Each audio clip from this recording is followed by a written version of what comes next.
Quand le Saint-Esprit convainc le cœur d'une personne, la personne devient douce comme un agneau. La personne change. Le Saint-Esprit produit en lui le fruit de la repentance. Quand le Saint-Esprit touche le cœur de quelqu'un, la personne quitte dans les raisonnements.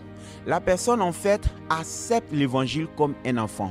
Jésus a dit, si vous ne vous convertissez pas et que vous ne devenez pas comme des petits enfants, vous n'entrerez point dans le royaume des cieux.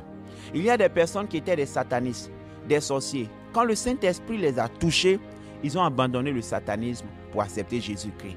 Il y a des personnes qui étaient dans la drogue, dans la prostitution, dans la boisson.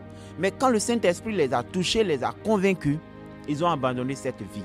C'est l'Esprit de Jésus qui convainc. Voilà pourquoi en tant qu'évangéliste, il est important de prêcher l'évangile, mais il est aussi très important d'intercéder pour que le Saint-Esprit accompagne nos prédications. Parce que si le Saint-Esprit ne convainc pas quelqu'un qui est dans la boisson, même si tu lui donnes des versets bibliques pour lui expliquer qu'il doit arrêter de boire, il va aussi trouver d'autres versets bibliques pour te montrer qu'il peut continuer à boire. Si le Saint-Esprit ne convainc pas quelqu'un, même si tu lui expliques 1000 fois qu'il doit arrêter de coucher avec les filles, il va aussi trouver d'autres versets pour te contrecaler, parce qu'il n'est pas touché par l'Esprit. Mais quand le Saint-Esprit convainc une âme, la personne devient humble. Le voile de l'ignorance tombe. La personne comprend simplement l'évangile. Mais quand le Saint-Esprit ne convainc pas quelqu'un, il comprend la parole avec son intellect, avec sa tête. Il a du mal à assimiler l'évangile.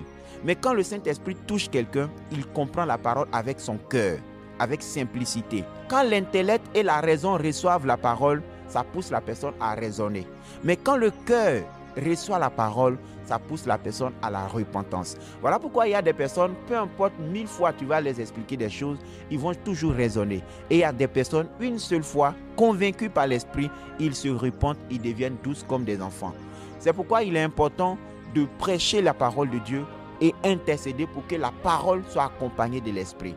Les gens étaient très endurcis au temps des apôtres. Mais quand le Saint-Esprit a utilisé l'apôtre Pierre pour prêcher au jour de la Pentecôte, la Bible dit que les cœurs étaient vivement touchés et les gens ont été conduits à la repentance. Le Saint-Esprit seul est capable de transformer les âmes. Ce n'est pas les débats qui vont transformer les gens. Ce n'est pas les raisonnements qui vont les transformer. Mais c'est l'œuvre du Saint-Esprit. Le Saint-Esprit lui seul est capable d'apporter une transformation vraie.